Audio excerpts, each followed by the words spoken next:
The last couple of weeks have been replete with claims and counterclaims about what might or might not have happened preparatory to October 1st. Reports have been going around that there was a planned military coup that was reportedly put out by the Defense Headquarters, but the explanation of the Defense Headquarters was that it had nothing to do with a coup. First of all, your takeaway from what was earlier reported and some of the information we're hearing now about what could have been. Look, I mean, I have lived long enough. I will be 65 next month, alhamdulillah. I've lived long enough to have seen 9 coups. I was in primary school when the 1966 coup happened, so I don't remember that. But the Murtala's coup, I can remember that very well. Murtala's coup, then Dimka, then you have Buhari against Shagari, then you have IBB against Buhari, then you have you have Oka coup, 9 coups. Majority of them were real, some were phantom. We've never seen the way this in his hand is handled. Social media has taken over the narrative from the army. It is social media that is telling people, oh, the army is the headquarters said, oh, it's no coup. The social media is saying coup. Guess who Nigerians are believing and trusting? Coup is not a joke. But the way the defense headquarters is managing this is incompetent and is not reassuring to people. You don't think the explanation makes sense? Okay, you tell me, what did they say? Disciplinary and stagnation of rank? Right. Come on, my friend. I've had friends who are major generals that are retired. Disciplinary issues are taken care of the unit level.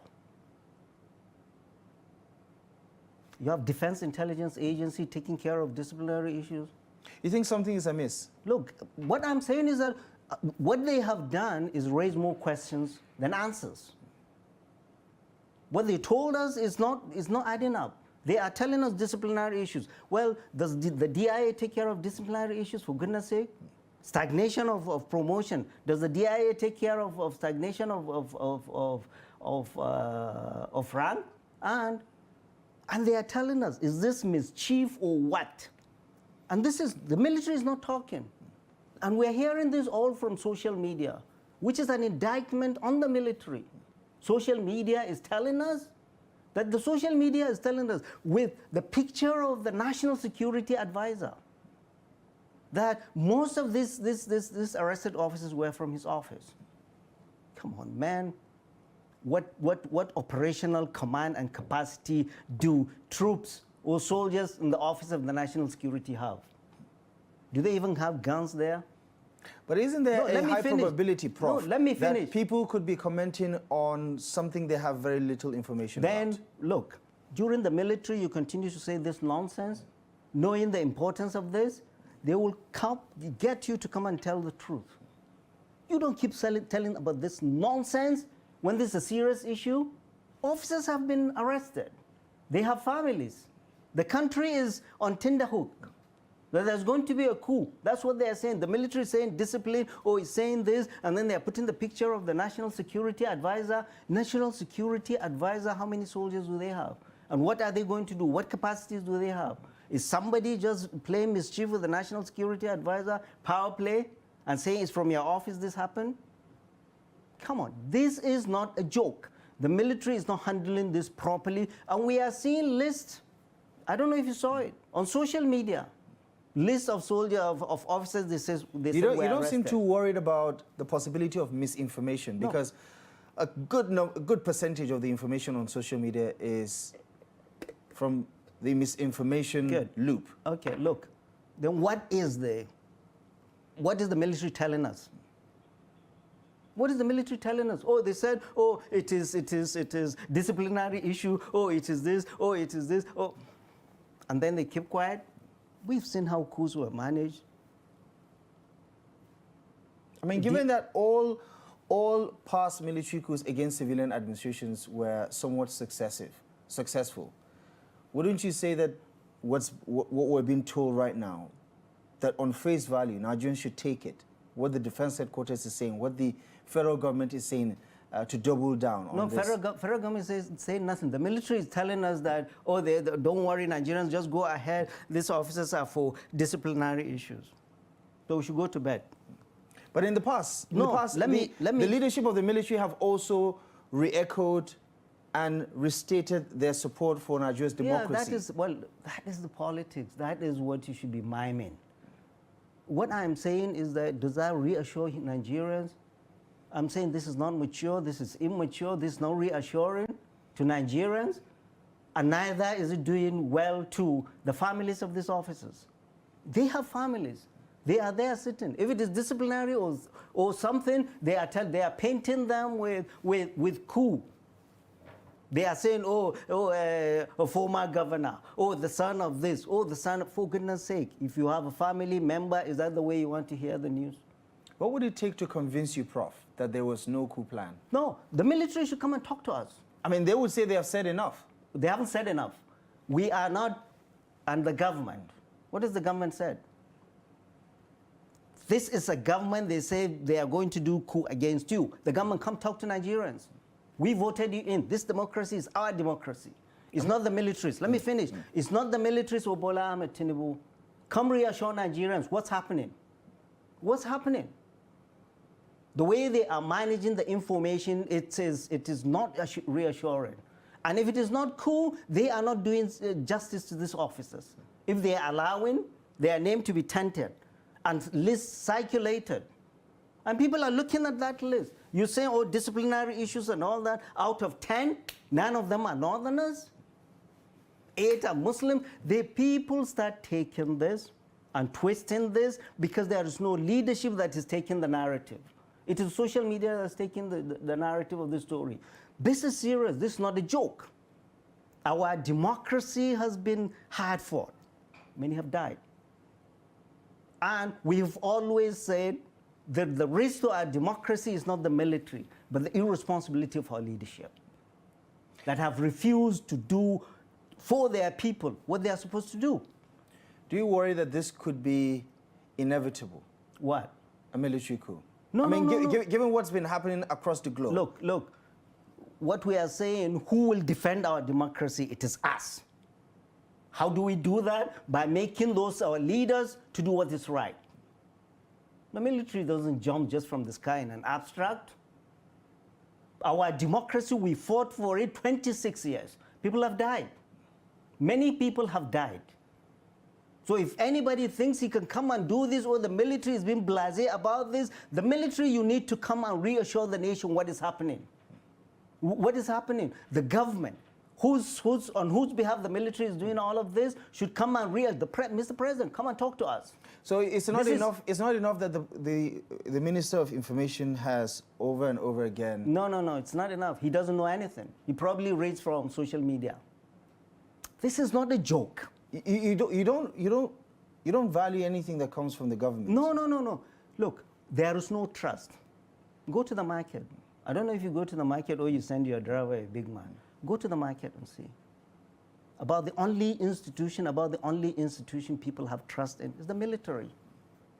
They don't have trust in these politicians or anybody else because they have seen what these politicians have taken them to. The military, they've put their lives for us to sit down and talk and even criticize them. Will this happen in the military? Come and talk to Nigerians and make your politicians to address the nation. You are not doing well in that, and the government cannot go and hide and be quiet. We need to see a responsible leadership. We need to see the president reassuring the nation what's happening. What's happening? And it's not for you and I to say it's inevitable. All we are saying is that the best government in this world is democracy. And that's what people voted for the last 26 years. And we will defend that. Isn't this one of those cases where it's better to let sleeping dogs lie? That the less maybe Nigerians know about what may or may not be the truth behind some of these speculations, the better. No, what do you mean? What do you mean? You don't need to heighten the tension of No, the country. Is this the first time we've had coups? It's not the first time. Come and talk to us what is happening. This is our country. These officers are our soldiers, including the CDS, they are ours.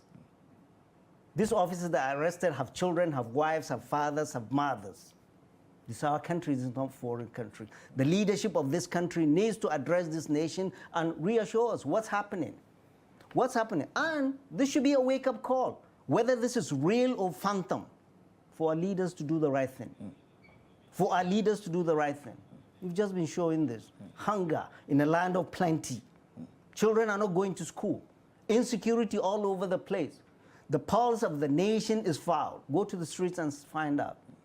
The leadership of this country needs to do better, and the president needs to come and address the nation and reassure us. And the military needs to do better at handling this. Right. We don't want to hear this from social media. Right. The military says there's going to be, I mean, it has its own internal processes of dealing with these issues. There will be a court-martial, and of course, they would handle it the only way they know how.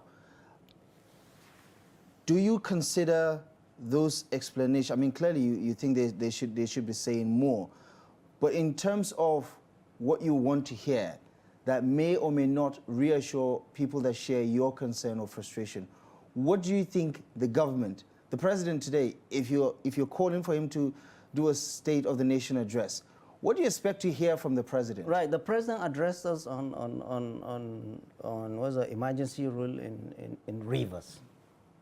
It's more important, it's the president. This is more important, it's the president. They said they were going to kill you and whoever the national on October 1st. That is what we heard from social media.